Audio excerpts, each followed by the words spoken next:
So Kevin Feige did a very interesting interview that's making the rounds right now that is absolute cope and damage control, but there is a nuance in this.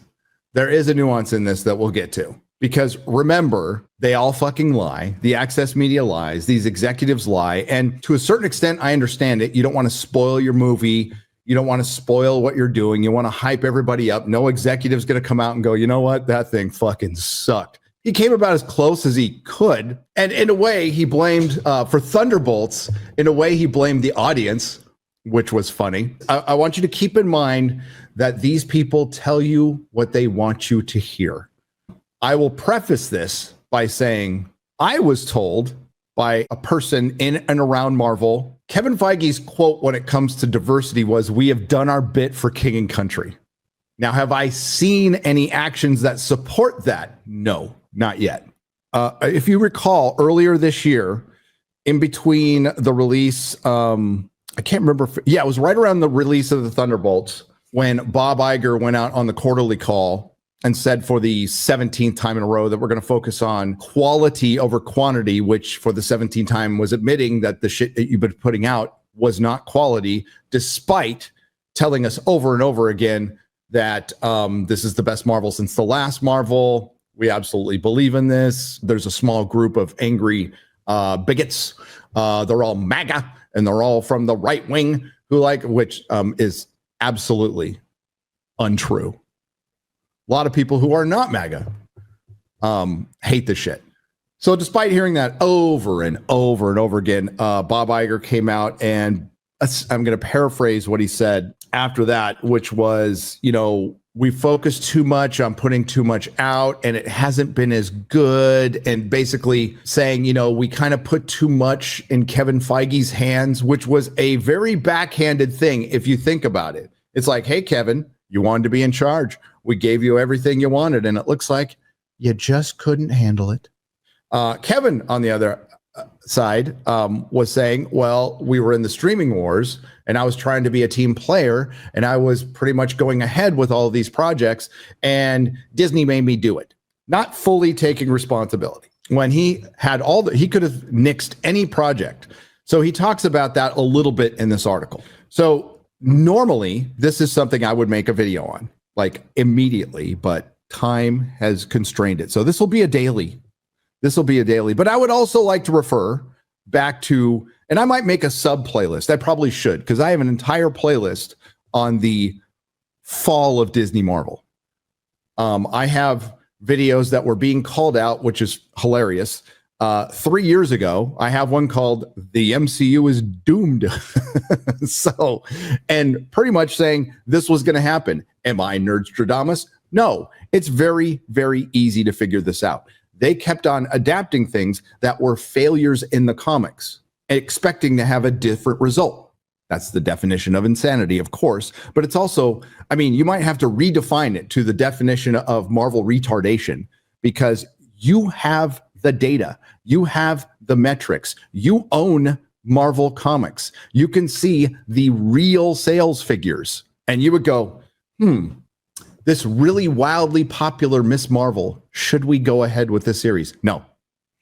Ironheart, should we go ahead with the series? No. Is it the worst Disney Marvel ever made? And there's a lot of things you can factor in, but if you factor in this one, I think it makes it the worst Disney Marvel ever made, because it should have never been made. It was never a good idea. And it was solely done for diversity, equity, and inclusion. It wasn't done because we have a good story to tell. It wasn't done because this is actually a good character that's really popular in the comics that people were clamoring for. No, they did it in the era of Black Lives Matter, in the era of the Summer of Love, where a bunch of rich people in Hollywood wanted the virtue signal going, we love you, black people. Please don't come down and burn down our mansions. That's what was behind that. That was the impetus. And then, here, we'll let you produce, direct it, and write it. We'll give you everything. And guess what? Racism is blamed for its failure. And I would agree. It's the most racist thing Marvel's ever done. And I'm counting the Falcon and Winter Soldier. Could people still say, Secret Invasion was worse? The Marvels was worse? Maybe, but with Secret Invasion, you could understand why they went ahead with that show. It featured the Skrulls and Nick Fury. Conceptually, that makes a lot of sense. And that would be amazing if done right. It wasn't, but that would be brilliant if it was done right. It would set up a lot of things, maybe explain the blip and set the stage for all kinds of cosmic Marvel. No, they made it an immigration allegory and a trans allegory. And yes, it was a trans allegory. Oh, yes, 100%. The Marvels. Well, we all knew it would fail, but you can at least say Miss Marvel was a popular character, has been around for a long time. And her movie, despite it being sandwiched between the two most anticipated sequels of all time, did make $1 billion. So you can understand why they would greenlight that. They got a heavy dose of reality when it came out on how popular that character was, but you could understand why they'd greenlight it. There is no excuse for greenlighting Ironheart at all.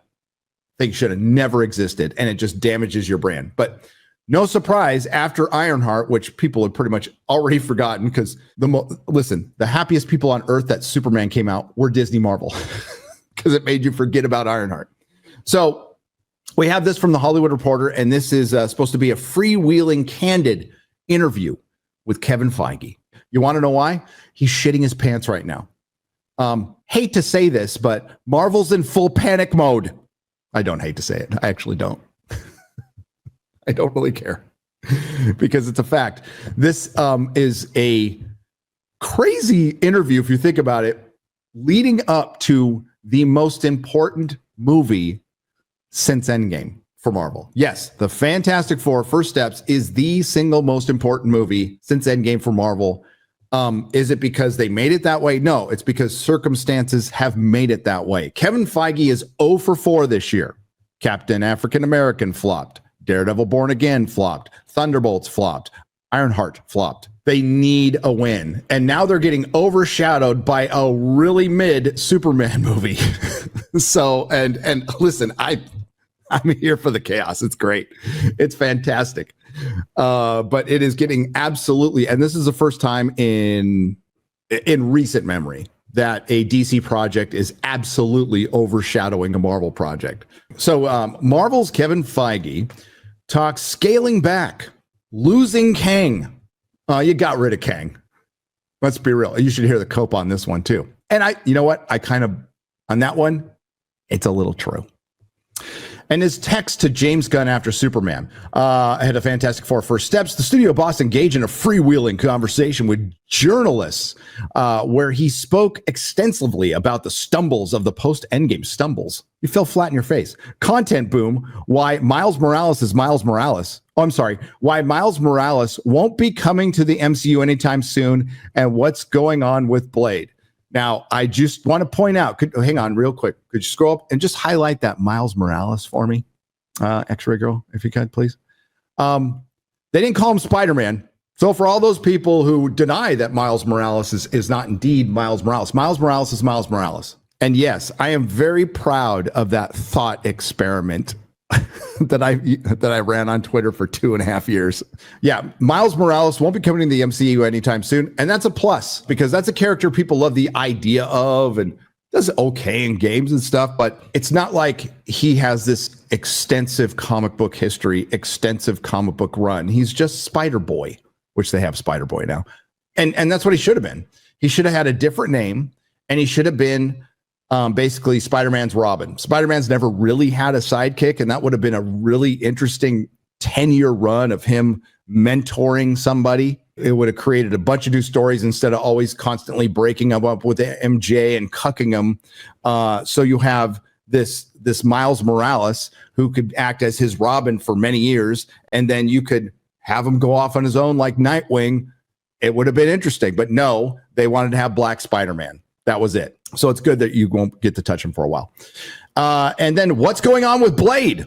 Well, as it was pointed out on Twitter yesterday, it has been 6 years, almost to the day, give or take a day or two now, since Blade was announced at Comic-Con.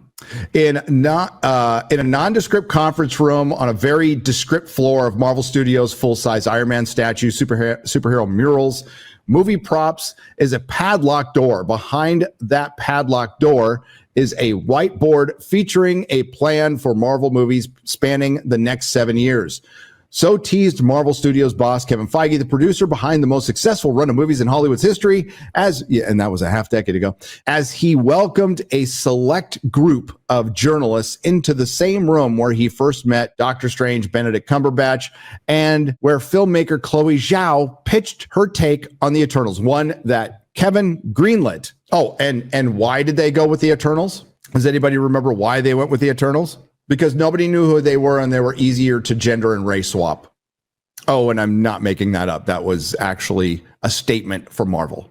Paraphrasing, of course. Marvel's run has been tested of late this year, especially with Thunderbolts Asterisk and Captain African American, which grossed among the lowest totals for the company. But Feige isn't interested in your theories of superhero fatigue, which he doesn't buy as real. He pointed to DC Studios' Superman, which is doing strong box office, at least domestically. Hollywood Reporter. Wow. There you go. There's a bit of objective reporting there. That's good. Hey, it's doing great domestically, and that's probably why they should have leaned way more into truth, justice, and the American way, and it would have done better. It's an American movie. Fucking deal with it. We'll see. I think DC will forge ahead and try to pander more to international audiences and not learn from their mistakes, but hopefully, for which there were many in that movie, like it or not, leaving the people who like it go, it's got problems. And you're right, it does. Too many for me, though. Even if he doesn't buy the idea of superhero fatigue, Feige and his team have done plenty of postmortems on this year's underperforming movies and all of their movies since the massive success of Avengers Endgame. Right now, the company is preparing for the July 25th release of its latest movie, Fantastic Four: First Steps. It's the first time Marvel Studios is handling the characters after a trio of movies, blah, blah, blah, blah, blah. One thing that Feige seemed to relish is the new movie is mostly self-contained and is in a fully fleshed out world that doesn't require that dreaded word homework. Yes, I was told Fantastic Four takes place over 8 years in a 1 hour and 55-minute movie.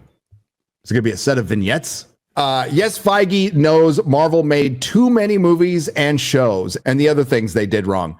From the first Iron Man in 2008 through Endgame in 2019, Marvel produced around 50 hours of screen storytelling in the 6 years since Endgame. The number has jumped to an astounding 102 hours of movies and television, 127 hours if you include animation. That's too much, Feige said. So before Endgame, 50 hours.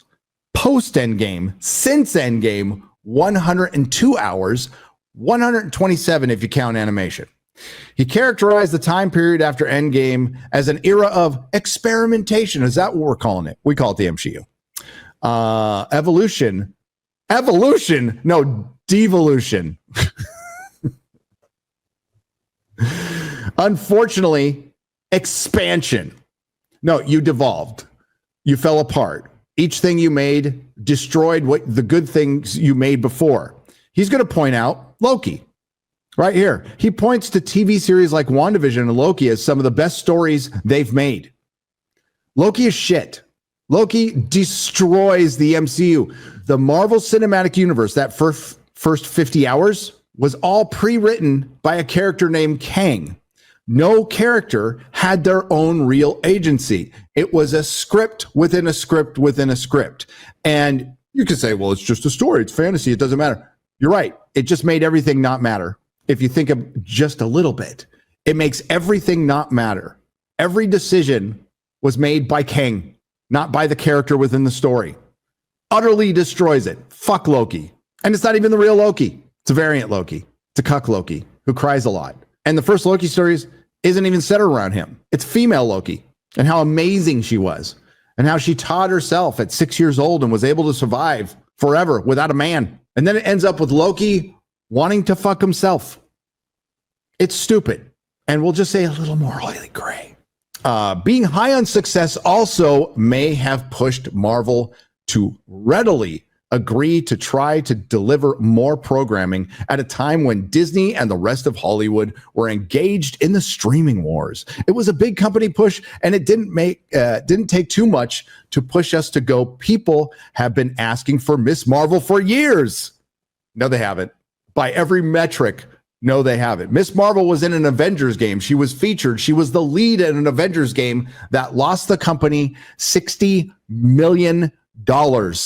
Miss Marvel's been featured in this version, the Pakistani Miss Marvel, the Sana Amanat self-insert Miss Marvel, has been part of many canceled series.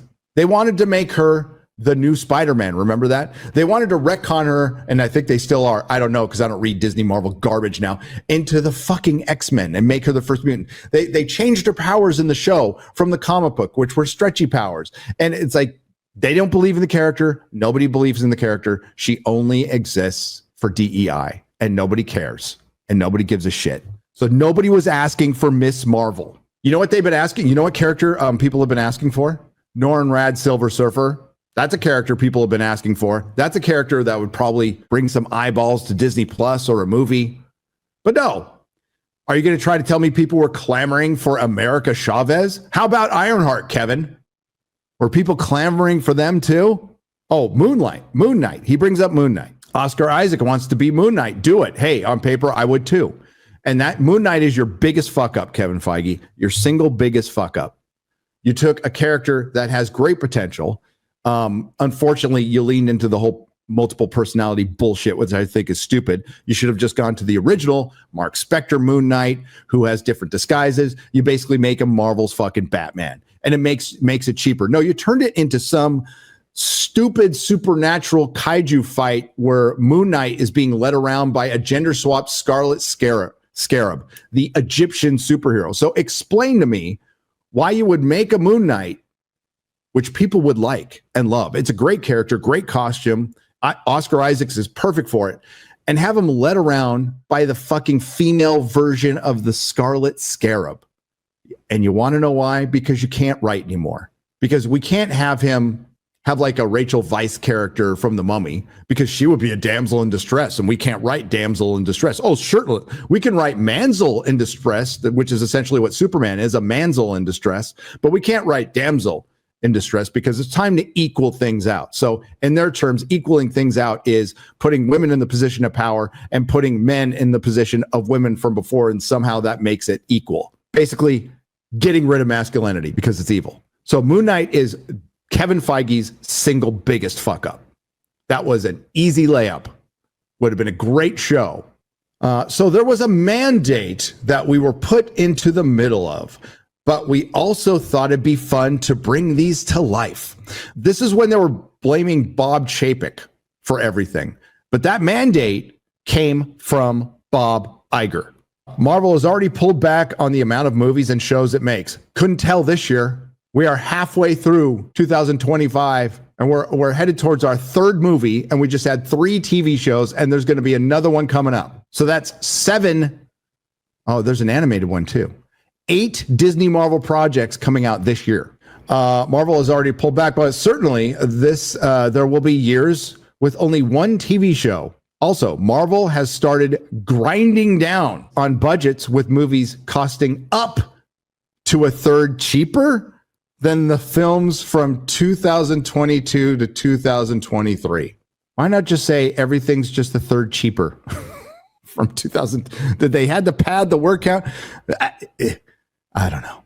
Here's why Thunderbolts Asterisk failed, even though it's a very, very good movie. Okay, I'm just going to cut to the chase on this one. It is not a very, very good movie. It is a very, very bad movie. It's not as bad as the Marvels. It's not as bad as Captain African American.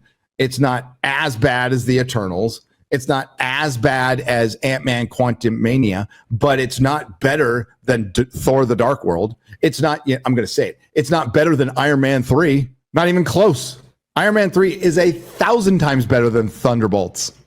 And everybody shits on Iron Man 3. Oh, how? I mean, if we're just using box office as a metric, go look at the box office of Iron Man 3. Go look at that box office. And I like Iron Man 2. It ends wacky. It ends a little abruptly for me.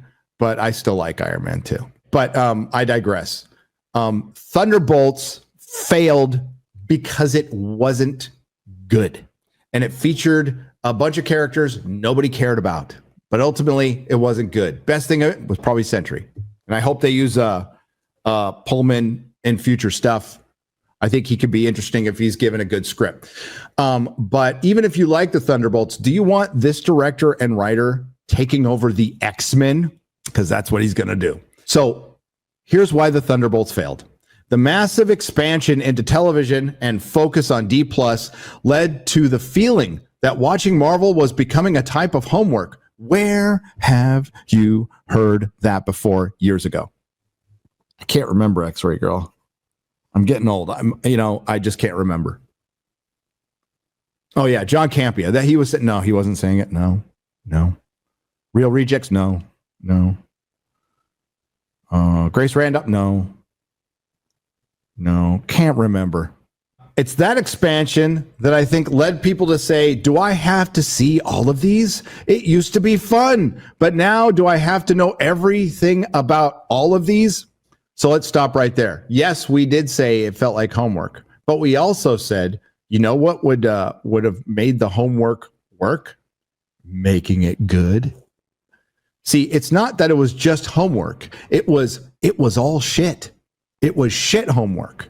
If you made entertaining homework, more people would have paid attention. Sure, most people are going to dip out anyway on the TV show, but there's a way to balance that where you fill in blanks that aren't entirely necessary for the movie, but you still get an entertainment factor. There's still a way this should work where you can do movies and have a TV show that kind of does a sub B plot or whatever and be entertaining, but it wasn't entertaining. And the reason it wasn't entertaining is because you really focused on diversity, equity, and exclusion. And really, that was your strength through all of these TV shows. It was the through line of damn near every single TV show. The only Disney Plus live action that's any fucking good at all are two specials. And some people might clap back on me. And Werewolf by Night is decent. I would have rather you gone rated R with that and make it full on horror, but you can make it like Raimi horror if you want, a little funny. That's what my preference, but it was fine. And the Guardians of the Galaxy Christmas special was fine. Those are fine. The only thing I would recommend for Marvel on D+ is X-Men 97. Everything else sucks. There's a couple of shows that start out good, like the first couple episodes of WandaVision. They're good when you thought it was going somewhere, but it ends horribly. So it takes away from those first two episodes. Where was I? In the expansion, do I have to see it? Okay. I recognize her from a $1 billion movie, but who are these other two? I guess they were in some TV show. I'll skip it. This had an effect on Thunderbolts, which featured characters that were seen on various platforms, including some only appearing on shows before hitting the big screen. Oh, and what platform is that? You notice how they don't mention and they say platforms, which is fucking funny. The platform is D+, but they didn't want to mention it by name.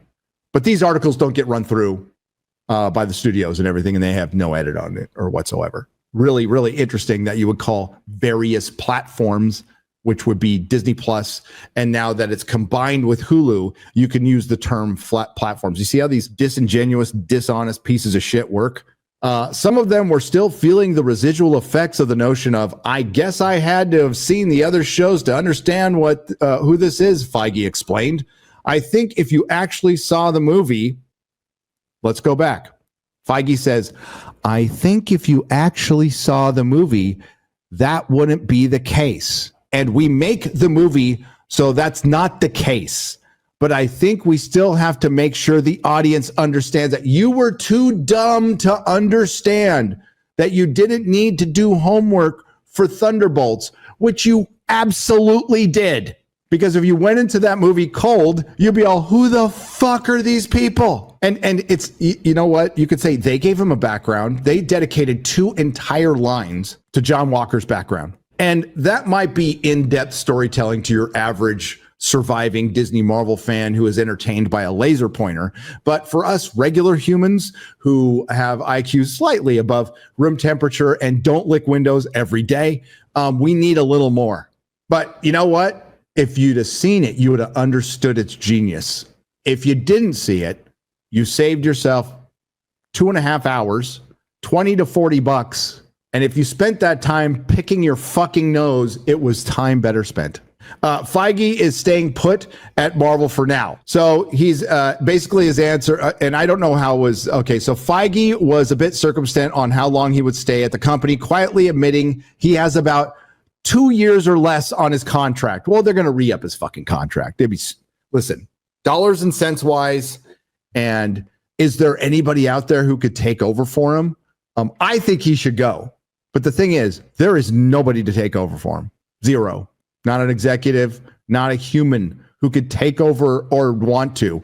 Now, there's a couple of names I could think of that could come in and take over in a capacity like James Gunn, but one of them is canceled. One who was instrumental in those first couple of phases. One who's a pariah in Hollywood and many folks here because of his fucking TDS. One Joss Whedon. But nobody could take over for him. Who'd want the job? Who could do the job? Who'd want to work for Disney Marvel? I don't know. So he's got 2 years or less on his contract. I wouldn't run with Kevin Feige's getting fired. I'm pretty sure he'll get re-upped. If you're going to re-up fucking Kathleen Kennedy and you fire Kevin Feige, I would laugh.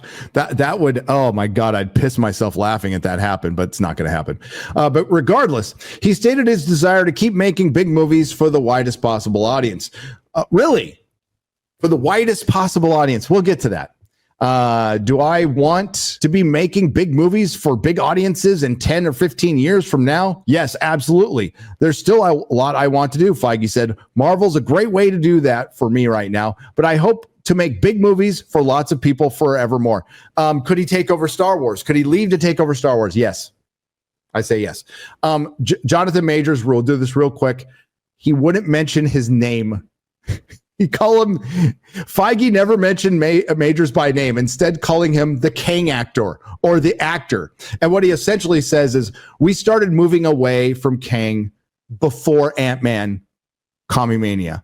Now, I call bullshit on that. But I think after Ant-Man Commie-Mania, then yes. As far as having conversations with Robert Downey Jr., yes, they were having conversations. I talked about it before it was even known that they had purchased a fucking house, an entire house in LA, which is not cheap, to have private conversations and negotiations and to try to get Robert Downey Jr. back, which is insane, but like they have insane money. Blade being sharpened again.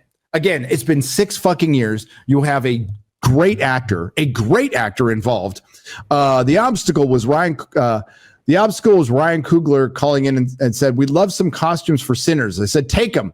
He's our good friend. Take our costumes. We're holding off on this movie. And he was joking, by the way. I was told by people within Marvel what Sinners was the movie that killed Blade. Feige was, of course, joking, connecting Sinners to the version of Blade that was recently developed. One was the setting of Prohibition era, just like Coogler's earlier hit. So there was 2 period pieces and there was 2 modern ones. And I think most of them involved Blade following around a bunch of women. Don't quote me on that. I don't know, but I know for a fact there was at least 2 scripts where he's surrounded by a bunch of women, because they see, it's not just the white male. And we were talking about it's the male. It's the masculine male. There is a bunch of fucking ninnies and HR woke white women at Marvel who think that the masculine male, even if it's not masculine like Shang-Chi, has to be balanced out by 2 to 3 other women for equality. Black Panther, he was being led around by 2 to 3 other women in his own fucking movie. Shang-Chi, 2 women basically moving him around for the entire fucking movie. Moon Knight had to be led around by a woman. Hawkeye had to be strung around by 3 different women, good and bad. There's a pattern that we're seeing, and this is pattern recognition. Again, this isn't some genius. This is like, I've just read a lot of comics and watched a lot of these movies. I'm like, man, that's the same. That's the same. That's the same. That's the same. You know, that's the one thing I'll agree with James Gunn's interview about the DCU is you don't make it one thing. Comic books, superheroes aren't a genre. They're multiple genres, and you play with that. And it looks like he's going to try to go that generation. But Marvel has distilled the superhero, something that they helped make great, into homogenous slop. So that's what the post-woke era is going to be for a while Hollywood figures himself out, and in large part probably doesn't change at all, but some might. I know there's a faction out there that really wants to root for Warner Brothers and root against Disney Marvel. And Disney Marvel has earned all that ire. There's no way in fucking hell I'm going to be convinced to root for Warner Brothers until I see them get like 5 or 6 wins under their belt and they just make normal shit. And that could be a decade. But there's no way I'm going to like put my Zaslav hat on and go Warner Brothers. I mean, fucking Black Snape, House of Dragon. They fucked up so much shit just in the last calendar year under Zaslav. There's a quote out there. I don't know if it's from this interview, but I'm going to paraphrase it. We didn't want just to put Blade in leather and have him killing vampires. There might have been more context to that. But if he actually just said that, that's exactly what we wanted. That's what exactly we've been making fun of you for the last 4 years, when we go, man, I don't know how you crack the code of Blade. It's an enigma. It's an enigma. How do you put a guy in leather and have him fight vampires? I mean, it can't be done. Physics cannot explain how you do this. Kevin Feige explains Blade delays. We didn't want him to simply put a leather outfit on Mahershala Ali and have him start killing vampires. That's exactly what you fucking do. You have him killing a lot of vampires horribly in the goriest way. You know, in his prime, who would direct a great Blade movie? Sam Raimi. But Sam Raimi's too nice to work for Disney. I don't ever want him working for Disney again. Poor Sam Raimi. Still one of my favorite directors. I don't know. Put leather on him and have him kill a bunch of fucking vampires, and don't feel the need to balance the masculine male, especially the black one, the one you fear the most in Hollywood still. You fucking racist. That's why you need to feminize them all the time and surround them by a 4 or 5, and like just make it a movie. It's a modern day movie about vampires. Kevin Feige stands by Marvel's diversity. Marvel is the world outside your window. Marvel Comics was the House of Ideas. Now it's the House of Out of Ideas. Marvel Comics was the world outside your window. It's now the world outside of New York's window, the world outside of Hollywood's window, mostly the HR department's window. As I said on Twitter, some stated a bit crudely, but I don't give a shit because it's true. Marvel Comics is the world outside of West Hollywood's back door. It is not the world outside your window anymore. If it's the world outside your window, explain Wakanda, the isolationist ethno-state that lets their fellow Africans starve to death, walking around on camels and donkeys, while they have 25th century technology that can stand up to the fucking Federation. And they take in interns like Riri Williams. Oh, and their leadership is decided by like prison brawls. What the fuck? I said it before, woke and DEI, I love how they're in quotes, became a thing. Thank you for acknowledging that they became a thing. And I'm saying it after Marvel president and producer said, yes, Kevin Feige is the one who made the MCU. Once again, a moniker, a title I would very much love to retire and never speak of ever again. But Disney Marvel doesn't seem to be quite done with it yet. And they created it, not me. There's a reason that thing stuck. Is because it was fucking true. While right-wing backlash against Hollywood's efforts at diversity, equity, and inclusion, or DEI, or die, or didn't earn it, has led studios to back off corporate efforts to advance the practice, because you cannot fight discrimination with discrimination. And it hasn't made them any money. As a matter of fact, it's cost them a lot. A lot of their politics have cost them a lot of money. Stephen Colbert. Now the left is like, Trump got him fired. That would be funny if that was the case, because it had to do with the Skydance merger. And I still could believe that Skydance would fire him as like a little to sweeten the deal. But the truth of the matter was, Colbert cost $100 million a year to produce. He himself cost $15 to $20 million. And they were getting, their viewership had dropped to below 2 million. And in the 18 to 49 demographic, the most important demographic that supposedly still buys shit from ads, which I don't believe, 200,000. So it's a bunch of fucking olds Bunch of old woke people from California who now live in Scottsdale, Arizona, watching that shit, probably because they fell asleep with the fucking TV on. Marvel Studios president Kevin Feige said he stands by his studio's efforts over the past several years to increase representation on set and on the big screen with characters like Black Panther and Miss Marvel. Well, Black Panther makes sense. A character created by two Jewish men, has been around since the 60s, was a major part of the Avengers, part of most of the comics I read. The Kirby run was great. I really kind of hate that they made him into this Afro exceptionalism bullshit to make him OP, and they had him beat the Silver Surfer, which is just a bunch of shit. I liked him when he was just a Black Panther, but popular character, been around forever. Absolutely makes sense that you make that movie. 100%. Absolutely makes sense that he's an Avenger. He was always in my team when I was growing up in some way or another. There was a Black Panther around. And you understand that the greatest marketing scheme I have ever seen in film was Black Panther.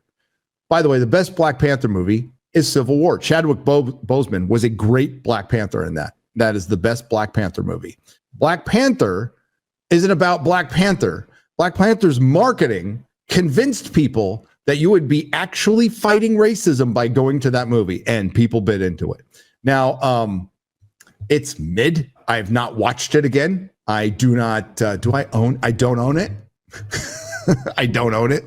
Believe it or not, I don't own every Marvel movie. I just own the movies I'll actually watch, and I do not own Black Panther because I can't see myself watching it again. It's inconsequential.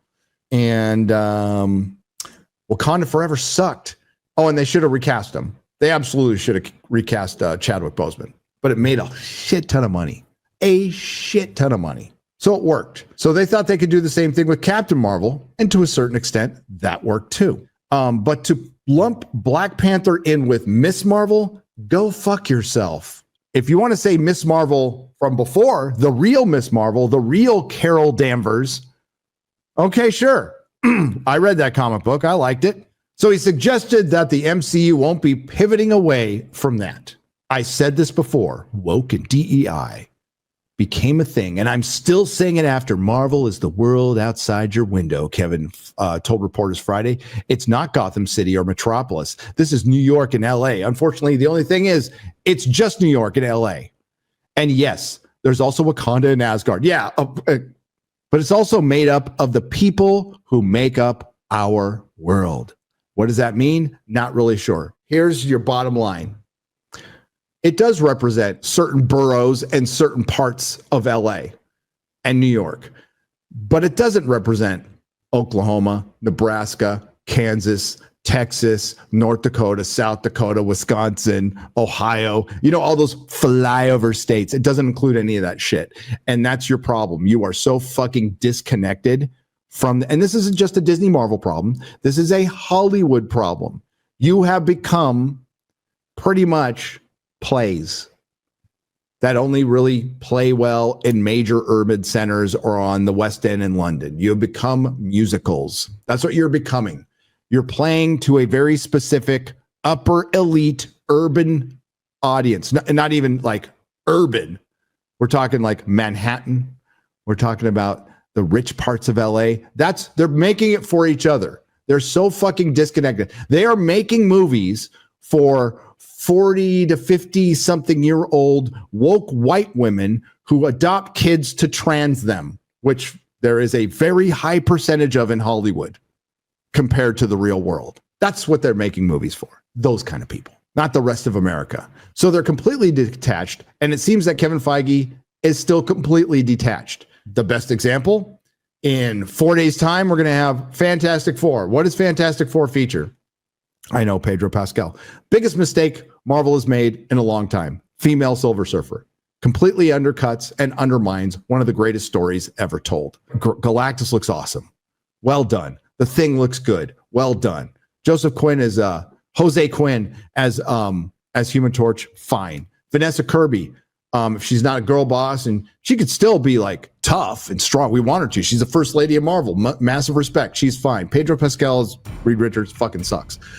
But female Silver Surfer takes the cake. That shows that they will commit to this intersectionalism, Marxist, commie bullshit that they've stayed. I have heard a lot of bullshit. I have heard a lot of talk that they are going to turn things around. I haven't seen any of it. Nerdrotic.com. Please subscribe.